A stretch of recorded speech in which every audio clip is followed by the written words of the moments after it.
Hey, Callum, how are you, sir? Really good. Thanks, Michael. Good to see you. Good to see you too. Thanks for joining me on the podcast. If you're listening, I reached out to Callum um, based on the stuff he puts out on his Instagram, and he puts out great sports psychology videos. I was a follower, I became a fan, and I decided that I want to reach out and have him on the podcast because I think he has a lot of valuable stuff to share with the audience. So, I guess my first question then is like, how did you start making those videos? What inspired you to put them out there?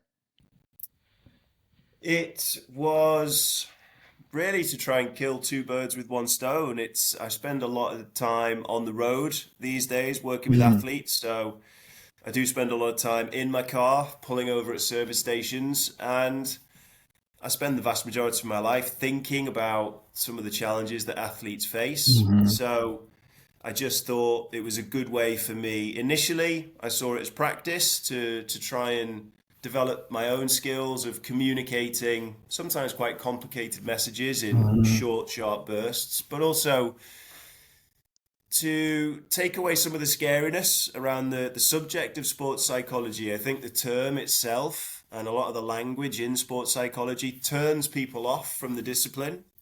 So the aim was really for me to practice communicating in simple terms, but also to get a message out there that sports psychology isn't this scary subject and we're not just Mhm. working on problems. These are just things that impact on all human beings' lives.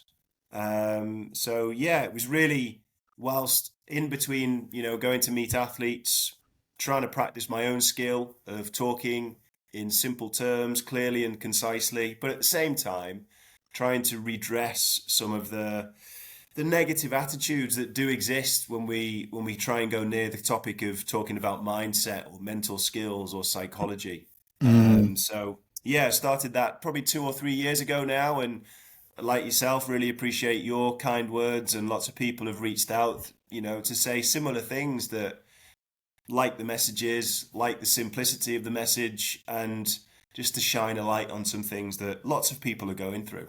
Yeah, and I think that that's what drew me to the videos in the first place, which was as a practitioner myself, I think one of the greatest assets we can have is to be able to communicate in a very simple way that's not highly technical or it's relatable. And I think that that's exactly what you're able to do. It's not necessarily highlighting sort of the terminology, the vocabulary, or the concepts or the theories. It's how do you connect that the challenge to the solution, right? And I think there's a lot of clarity in that, and I think that that is a great thing to be able to do. And there's some concepts that come out in your videos. I think I mentioned to you kind of ahead of hitting the record button. One of the things that I sort of was focused in on when I was watching some more of your videos is the concept of insecurity, which really resonated with me as a coach, right? I think in one of the videos you said, hey, coaches are insecure too. And I feel that, right? Like, am I doing enough to help my athletes? Am I doing the right things? Like, is there more I could be doing? Or maybe there's nothing more I can be doing and I have to just live with the discomfort of that because I can only take it so far. So, like, can you talk about that insecurity piece? I mean, where does that like sort of where does that come in your practice and where does that is there anything in your experiences that drives like your emphasis on that? Yeah, I mean, 100%. One of the things I try and bring out when I talk to anybody, I spend most of my time talking to athletes, but I do work with a lot of coaches and parents of athletes. Mm-hmm. This idea of insecurity, I think one thing we all struggle with as human beings is this lack of certainty, this inability to know for fact that something's going to work. I think that's a really uncomfortable situation that Mm-hmm. we all find ourselves in. And I think one of the reasons for my style or tone of messaging is being brutally honest with you, Michael. I spent the vast majority of my life feeling insecure, both as an athlete Mm-hmm. coming up, then as a coach, as you've alluded to. Am I good enough at my job to be able to help these athletes get the best out of themselves? And those two experiences were really powerful for me because it never went away, that insecurity of, am I doing enough? Am I good enough? Do I know enough? Am I doing a Mm-hmm. good enough job? And I'm 46 now, 46 a couple of days ago. actually that sensation has never gone away. I still experience that now on a day-to-day basis, talking to athletes. I still Hmm. want to do a good job. I still want to help and support these people to improve. But even to this day, doesn't matter how much I read around the subject, how heavily I try and qualify myself in a subject. Truth be told, I don't know if this will Hmm. work or not. It depends on so many different moving parts. First and foremost, whether the athlete, listens or respects, or my message resonates with them. That's not Hmm. completely under my control. And I Right. think that feeds into a lot of the underlying insecurity that a lot of us face, that this isn't a maths equation. It's not 2 + 2 = 4. Hmm. We're going to get a whole host of different answers. And I think for a human being, that's a really uncomfortable situation. And a lot of what I talk about now is that reality that it's okay to not know 100%. Actually, that is normal. But what we can do is we can still go into that situation believing in ourselves, and we can still feel confident in ourselves as long as we're not trying to attach it to 100% certainty to achieve an outcome. So, yeah, insecurity is something I'm very open and honest about in my own life. And the Sure. more I talk about it, the more the person sat in front of me, I see their face soften, I see their body language relax when they hear someone Hmm. say something similar, and they will invariably say, "Oh, thank God someone said that, because I don't feel 100% in control of this right now, but I feel like I should." And that's a really difficult internal conflict for a lot of athletes or human beings in general, but in our case, athletes, to Hmm. try and balance. So I've always drawn heavily on the honesty and the reality of the journey, rather than trying to sell, this idealistic version that we're all bulletproof and super confident. Yeah. I don't think that's reality. Yeah, you know what? And I think, I mean, again, so much of what you said resonates with me as a practitioner and certainly as a human being. But I think I fight the urge as a mental performance coach to buy into that narrative about, oh, I should be able to help this athlete believe they can become bulletproof, right? A good sort of, catch-all term. Like, what am I doing wrong? Like, why can't I? And I have to always come back to the realization, like, that's just not, it's not possible. I mean, you could be bulletproof in your ability to feel like you can handle any situation, but the results are not going to be perfect. And the environment's certainly not going to be perfect or in your control. So it's like, can I be accepting, right? Acceptance is something that you talk quite about, right? I'm in this situation. I have to accept it is what it is. Now, what can I do to move myself forward through the situation versus being like, oh, nothing's wrong. I'm completely,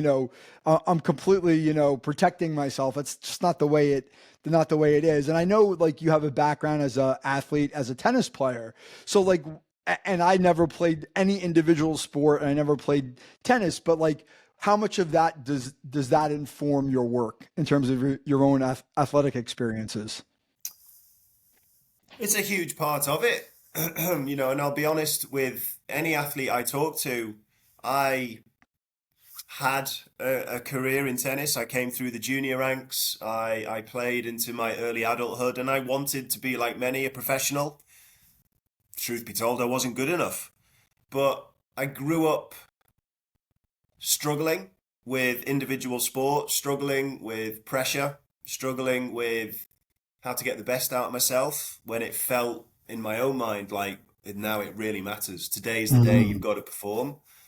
And whilst I make no effort or pretense that I was really good at that when I was young, I was mentally strong, I was the guy you could rely on. I wasn't. And I've got Right. no shame or embarrassment in admitting that. But what that did give me through my tennis journey was, whilst I wasn't the best mentally, I grew up with a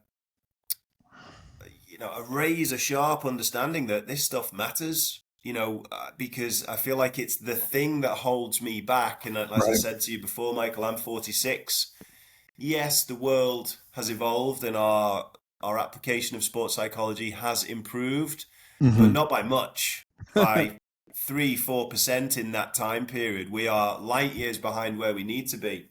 But what that journey as a junior tennis player into early adulthood did teach me was it matters. It's really important. I will be able to admit I was a good player. I had a lot of people telling me I had talent and I had skills, Mm, but I could never access it when it really mattered. And that was upsetting, that was frustrating, that filled me with anger when I was younger.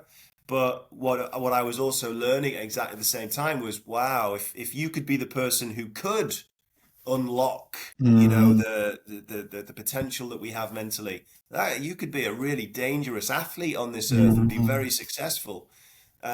So yeah, it was actually again my own insecurities and flaws and weaknesses mm. that have actually in part led me to this stage of my life now where all I want to do now is go back and help other athletes who will no question be feeling exactly the same as I did, because Yes. whilst we are all unique and individual, we all share a hell of a lot of similarities. And there's a lot of young athletes, and I say young, I mean, early stage professionals as well, who they know they're good, but they really don't feel confident and they feel like they should. And until someone actually shines a light on it and says, you know what, it's okay to feel like that. Actually, that's the norm, how you're feeling. You don't need to hide from it and run Yeah. away from it. But if you do work on it, just like anything, you can improve and get better at it. So, yes, my tennis journey has hugely informed everything I do and I talk about nowadays. Yeah. And I guess I'm curious, and I almost asked this question, in a way where I feel like I know what the answer is going to be. But I feel like it's necessary to ask it. How much of what you just described do you think has to do, like, we're insecure to begin with, right? Our biological sort of wiring is that to fear uncertainty, to be insecure. But how much do you feel like the environment, right? The people around the athlete are making that even more difficult, right? The messaging, the shoulds, the justs, right? How much of that makes it hard for that 3 to 4% improvement to not be greater? Because I feel like that's it. Right? I think there's just a lack of information where the language and the messaging is still such that it reinforces that discomfort because people are trying to either mask it or they're just saying the things that are making it harder to accept. So like how much are you saying, maybe take your own working experience, like in terms of dealing with the voices around the athlete? I mean, you're talking my language precisely there, Michael, look, culture, environment, it's more than half the battle. I don't know what percentage Yeah. we put on it, but it's more than half. Yeah. Because yeah, I still cringe to this day. People in pretty authoritative positions Hmm. who should know better.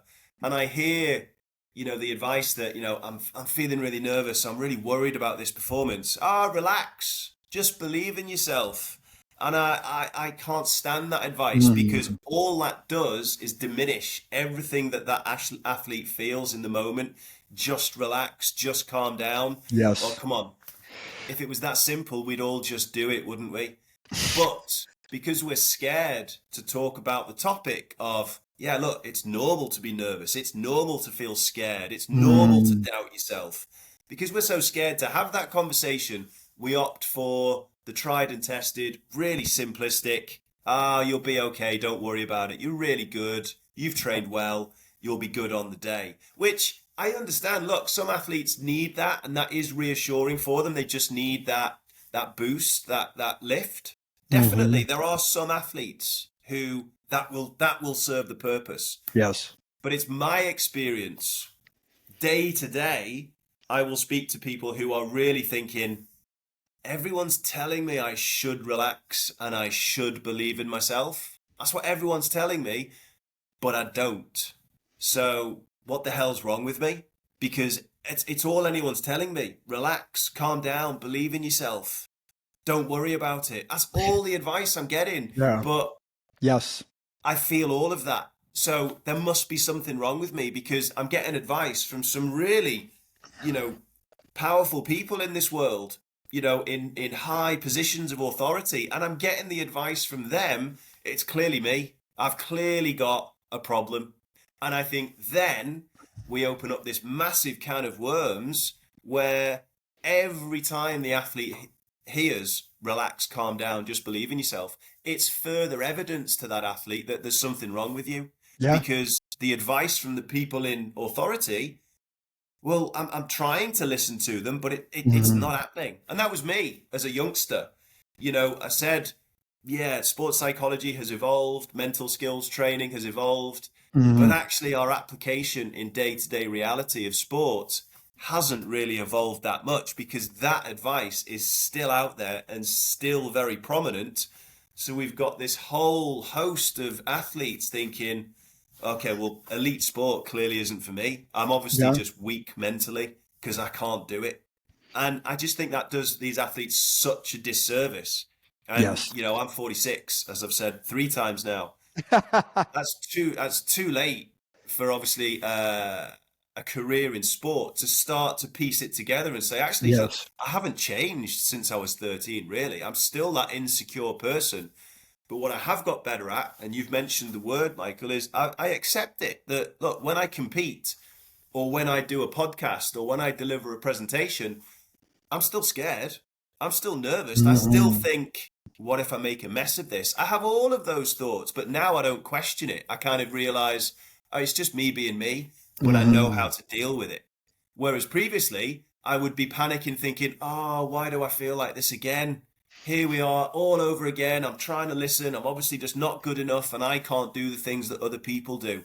So we've Mhm. got this massive conflict and disconnect between the advice the athlete receives, how they're feeling, and in actual fact, the advice is generally overly simplified, pretty hollow, and it's just a sign that that person giving that message really doesn't know what else to say, and they just want this conversation gone. So, relax, don't worry about it, you'll be fine. And Yeah. now we've got a problem. Yeah, and I think you hit the nail right on the head, especially with that last point, right? Like the people who are coaching and the people who are parenting, and I'm a parent and I've been a coach, I know those are really difficult jobs to do, but they're only doing right what they know, which is pretty limited. Right. And so, like, that's the thing I'll say to an athlete sometimes is like, how many times has a coach told you to just focus or just relax, but nobody actually shows you how or why. Why am I taking a deep breath? How do I take a deep breath? What does it do for me? What's it going to allow me to do next? If whether you're 16 or 26 or whatever, if someone explains to you how to do something and why you're doing it, you're much more likely to access it, right? Versus, hey, just go do this. I don't know how to do that. It's actually making me more stressed because I don't Yeah. know how to do it. And now it's compounding the problem, right? And so it's being able to show those people, right? And then some of this is about the education process for the adults, for the coaches and the parents, so that they can help those people around them by communicating that message. And sometimes those people don't want the message, which I think is actually quite much more common. Like, they're not looking to get my advice, right? Like, I know what I'm doing. I'm the parent. I don't need you, which is fine. But I think that that's part of the challenge is like, if someone's not motivated to get better at this particular element of their job, you can't force it. You can't make them do it. Yeah, absolutely. Totally agree. And there's still so much work to be done Mm-hmm. in this area of whether we call it training or coaching within sport. Mm-hmm. We're all well versed that there's 4 key areas that an athlete needs to be good at: physical, Mm-hmm. technical, tactical, mental. The mindset, the mental is always everywhere I've come across, and across the world. I work in different academies in different countries. It's the poor relation, because the physical and the technical, that's quite easy to quantify. It's very easy to see, and it's very Mm-hmm. easy to reflect at the end of a training block. Okay, we've got a second quicker. We're 10% more consistent than we were previously. So I understand those things are important to be good at a sport. Of course they are. You've got to be good at your chosen sport. We Mm-hmm. get it. But I think sometimes we're opting for the numbers because it's easy to quantify. It's easy for me to justify my own existence and say, look what I've done in this 6 weeks. Look what we've achieved and how much better you are. Yes. Brilliant. How do we quantify? I feel a little bit calmer under pressure. I stand a little bit taller, I believe in myself a little bit more. It's not quite as easy to quantify, and I think that's why these conversations get pushed to the side. Sure. And for 100%. all parties, it's like, well, we'll get to that eventually. And I think, the athlete doesn't receive the support in that area. But as you say, the people who are responsible for giving the support, they shy away from that area as well because it's really difficult to quantify, as I'm sure you feel Mhm. on a day-to-day basis. I do. How do I know that I've been effective? How can I really say, right, we've done 6 months together. What have we achieved? Well, I feel a little bit calmer and, I think a little bit clearer under pressure. Well, that's groundbreaking stuff. But is it as cool? Is it as sexy as, yeah, but I'm hitting the ball 20 miles an hour harder and I've shaved a second and a half off my personal best? We go with the headlines. We go with the obvious, the smack you in the face stuff. And these conversations just get pushed further and further down the line because we're all stuck in this horrible state of trying to justify our existence, Mhm. prove our worth, and Yep. say, look, I did this and look at the outcome. And unfortunately, the mental side doesn't really have those figures.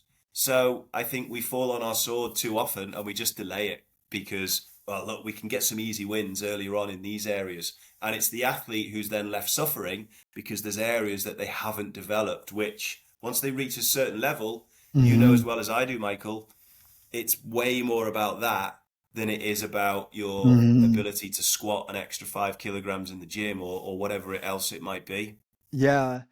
Yeah, I mean, certainly that resonates with me. I always come back to like, how do you measure the results? And I have to remind myself, especially as somebody who really focuses on individual private practice, like if my client is telling me that they are feeling better, do they feel more capable and more resilient and more confident, that is good enough, right? Like, because they're the only ones that truly knows that, right? And like, you can observe it or you can measure it from the outside. And I think that is part of the problem. You kind of hit on that with proving, right? Like, well, if I feel good and confident and better about myself, if I can't show that to somebody else, does it even exist? Is it even real? Right? Because my coach isn't recognizing it. They're not noticing it. I'm not getting the feedback, but I feel it. But maybe I'm not. Maybe I'm misinterpreting this, right? Like someone has to see it in order for it to be valid, and that's not true. And I think that comes back to acceptance, right? Can we settle ourselves? Can we accept that we are in command of ourselves and of our thoughts and our feelings and not worry about where somebody else's opinion of that's going to be? That's a really hard place to get to for any human being because of the way our minds work. There's something else that you said in a video that I kind of wanted to hit on because I think it's wonderful and I'm a big fan of it and it's something I would talk about as well. It's like, so how do you get clear on how you use your seconds, right? Every moment counts. How are we using our seconds? So like how do you apply that in your work? It's a good question. I guess the simple model I try and get athletes who I work with to stick to is look, there's so much. Most of an athletic performance is beyond your control. I'm a really I'm becoming less and less uh, less and less I like the cliche, control the Mhm. controllables, process over outcome. I get it. It's that it's useful, Mhm. but I think too often we use them as the fix. As you mentioned earlier, Michael, it's, oh, how are you going to do that? What things are you in control of? And I say there's three things to an athlete. There's three things Mhm. beginning with the letter B. One is your body language. You can be the most nervous, most angry person on the face of the earth. You can still control your body language. It's hard. It's Mhm. going to take some practice, but you can do that. You can still control your breath. You can be so stressed, so Mhm. anxious, but you can give yourself a moment just to slow that breath down. You can do that. It's not easy, but you can do it. And Mhm. then finally, brain. You can be very clear. What are you going to do in the next 5 seconds? What's your next step? Doesn't have to be complicated. It could just be, I'm going to take a little bit longer. But to break things down that in that moment of crisis, in that moment of panic, And many people in the sport, I spend a lot of time in, they call tennis matches crisis management. There's a crisis happening almost every minute. There's something going wrong. So in the moment of crisis, are you going to rush, take less time, start the next point because you're just desperate to get on with it and busy your mind so you're not worrying? Mhm. And we see a lot of that with, particularly with young athletes, but often with very, very good players. And all human beings, I think, the more stressed we get, we go on fast forward. We start to rush, and the decisions just get worse and worse. So if Mhm. we can break that down and say, right, there's three things right now under your control. One is your body language. What's it like? How are you going to stand? How are you going to walk through this moment? Your breath. How are you going to breathe? Have we spoken about in advance? I don't expect you to become a breathing expert right now, Right. but you talk to someone like me to say, okay, well, when the pressure hits, when that crisis happens, what are we going to do with your breath? Because there's Yes. things you can do that are going to help you relax, calm, focus. And once we've done those first two B's, your body language and your breathing, well, now I've got a much better chance of my brain being able to focus on something helpful.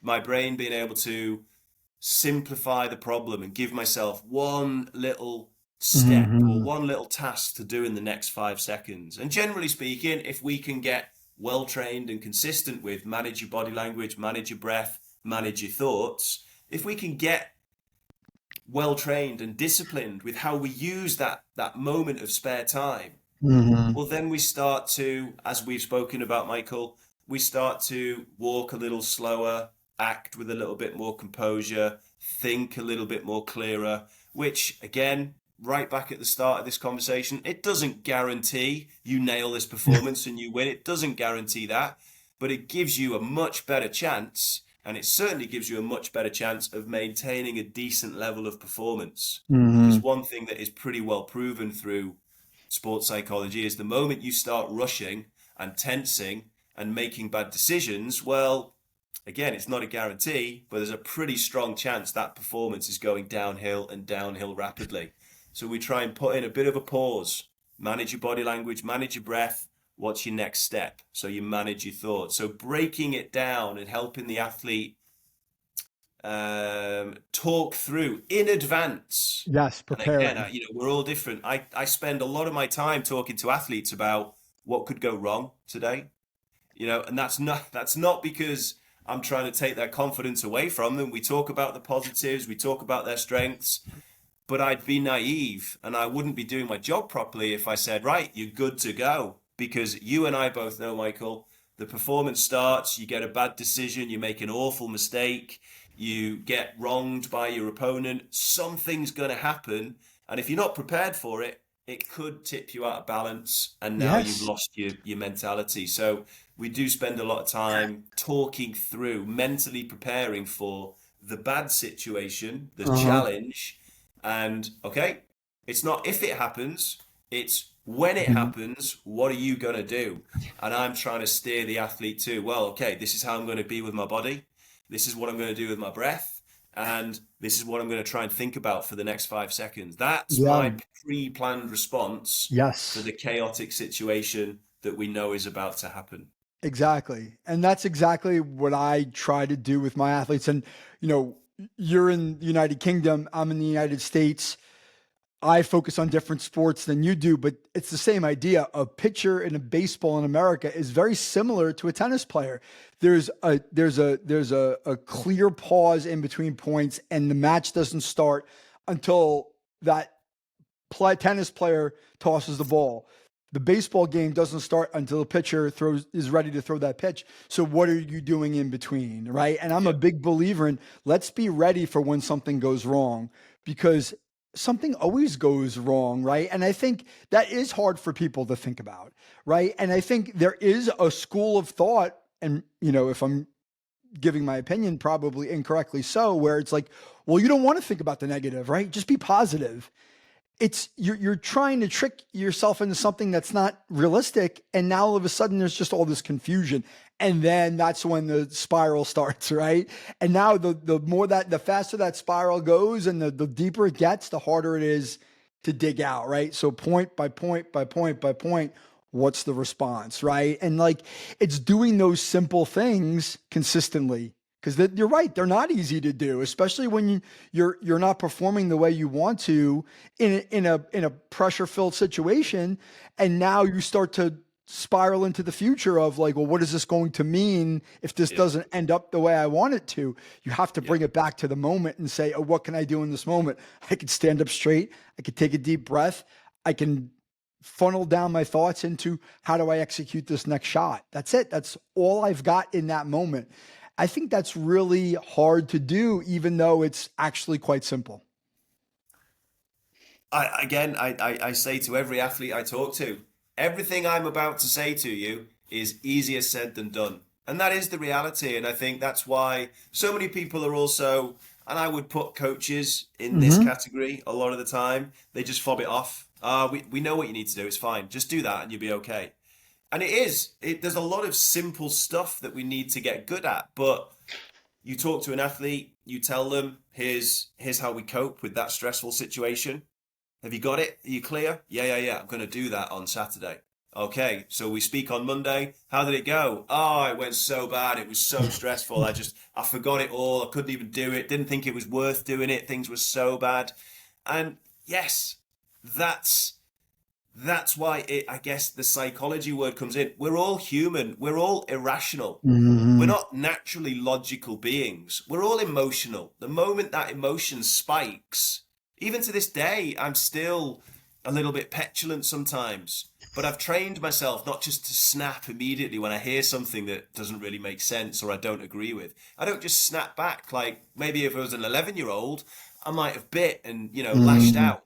But that's what we learn as with age and experiences. We learn how to harness that the emotional feelings that we have inside, and we Mm-hmm. start to understand. Look, if I act that emotion out, this performance is going wrong.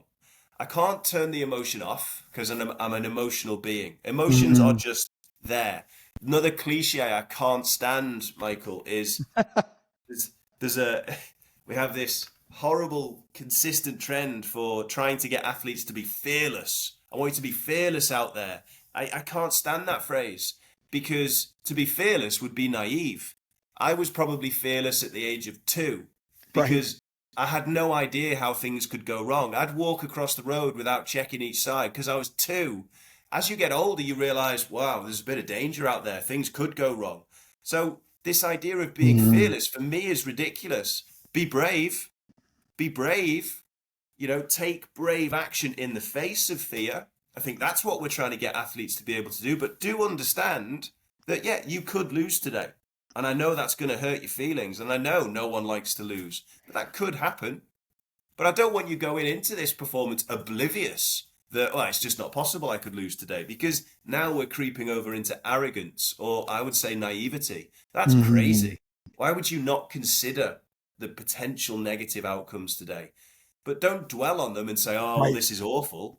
We're going back again and saying, okay, well, if this happens, what do we do?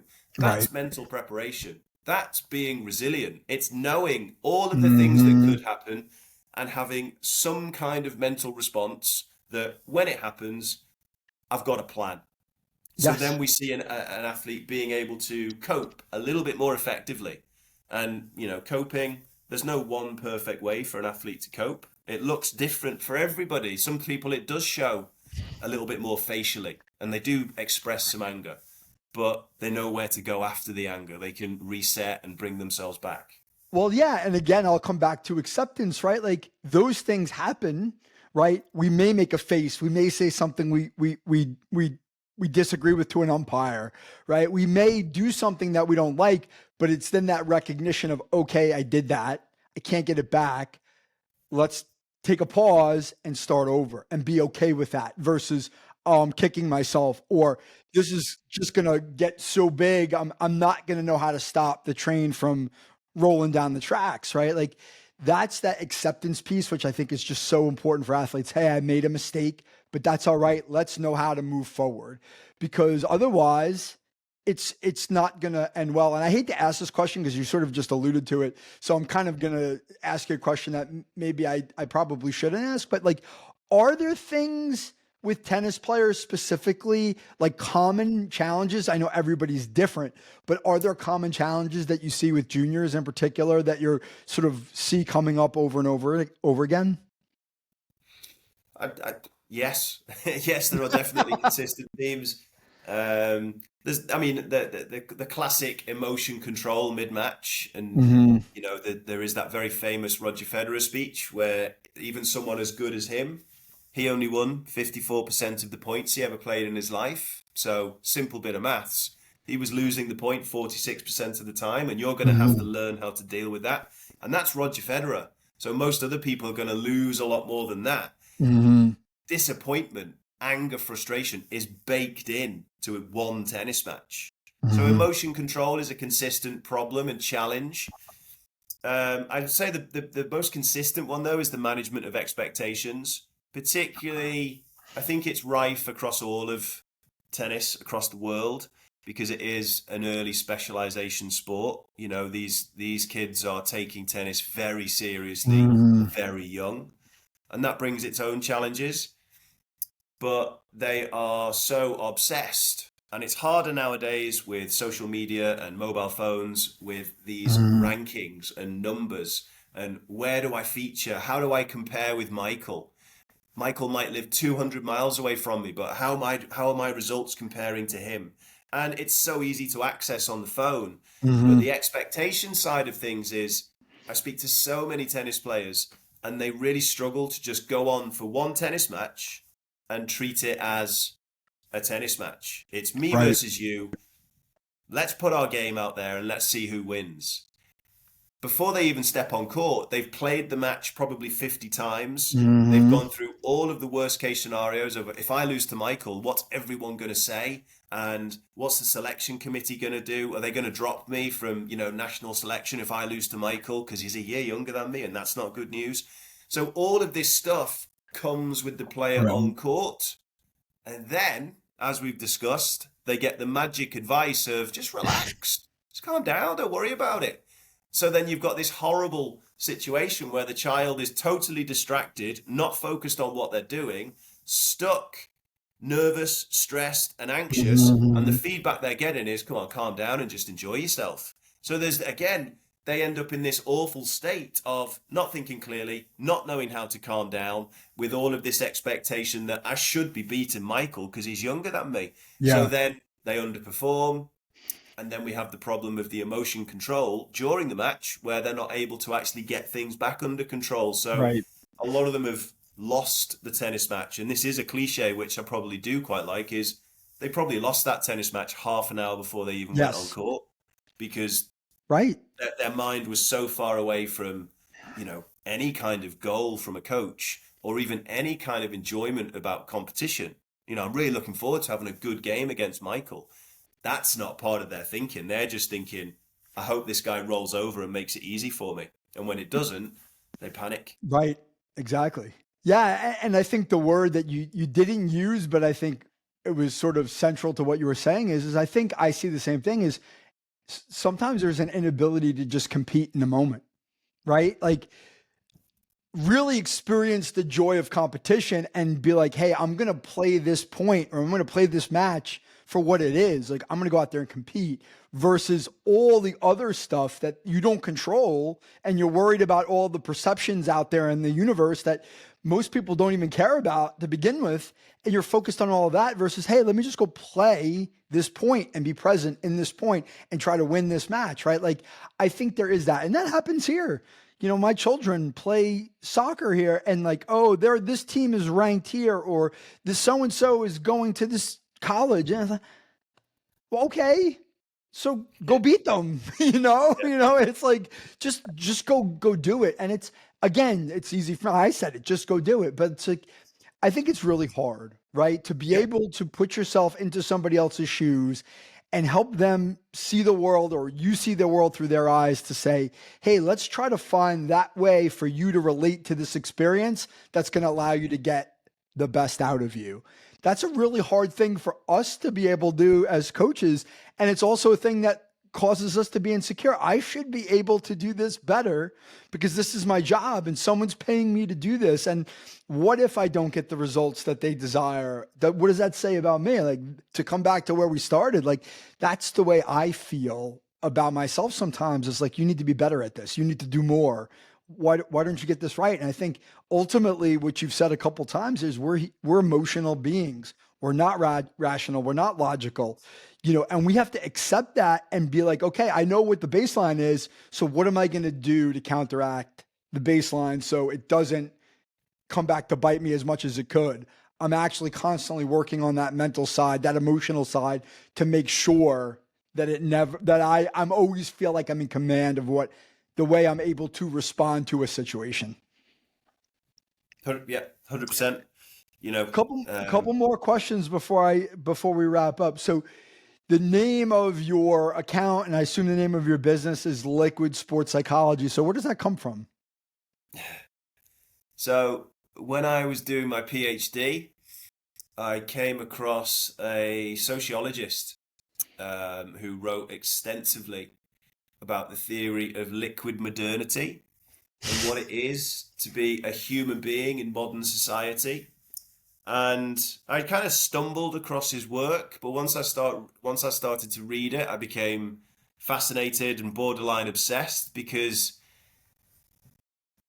it just resonated with everything I'd ever experienced, and all of the data I was Mhm. analyzing in my PhD at the time is life nowadays is so fast paced.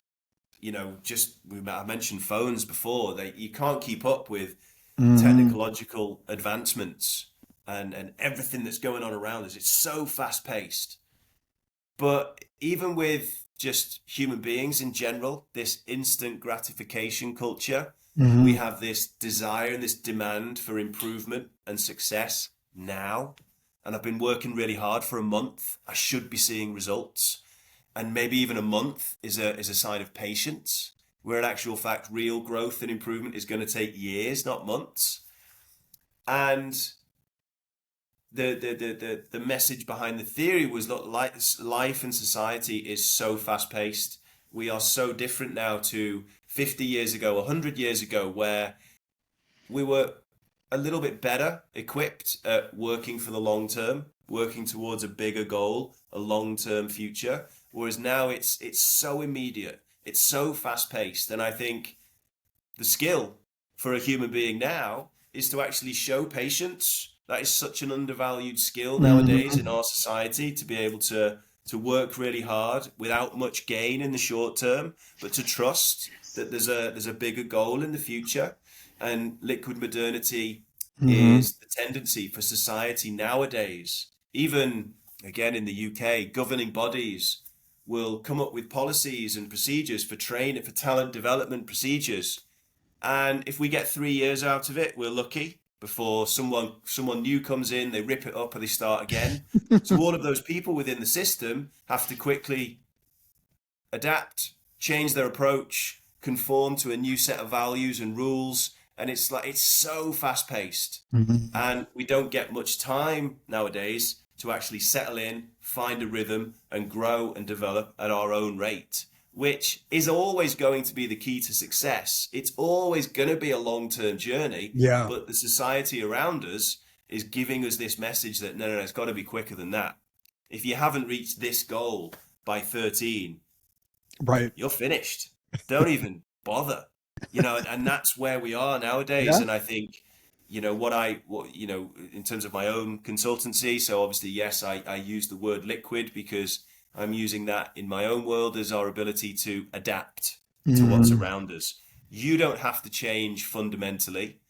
What I'm trying to do is help you understand what are your strengths, who are you as a person and as an athlete, and Mhm. the things around you, they're going to change constantly and quickly, but you're the same person. So this world that's so changing around you, if you can actually get used to looking within and saying, right, Mhm. there's some stuff going on here that I don't agree with or I don't like or that's really challenging, you bring your gaze inwards and you start to look Mhm. internally and say, okay, well, what have I got to cope with this situation? What have I got in my, box of tricks. What strengths do I have to cope and adapt to this new challenging Exactly. situation? So it's our ability to adapt to this fast changing environment around us. I love that. I love it. One last question, and I generally ask some form of this question to every one of my guests. So, what's if you had to give one piece of advice for a young athlete, what would that piece of advice be? I know I How long struggle have with we this one got, Michael? too. Have we got another 2 hours? Can we carry on here? I struggle Um, with the question myself. one piece of advice: you're not alone. That would be my Mm, advice. I love it. Whatever nerves you're experiencing, whatever fears you have, make no mistake about it, the most qualified, most professional, serious looking coach who's bearing down on you saying, you've got to be stronger, you've got to be better, they have those same fears. They have those same worries and doubts. We're all the same. Some Mm, people package it and make it look different, but don't go away from the fact that, look, I'm a human being. It's normal to feel nervous. It's normal to doubt myself sometimes. But if I'm putting the work in and I'm training hard, I've got a great chance.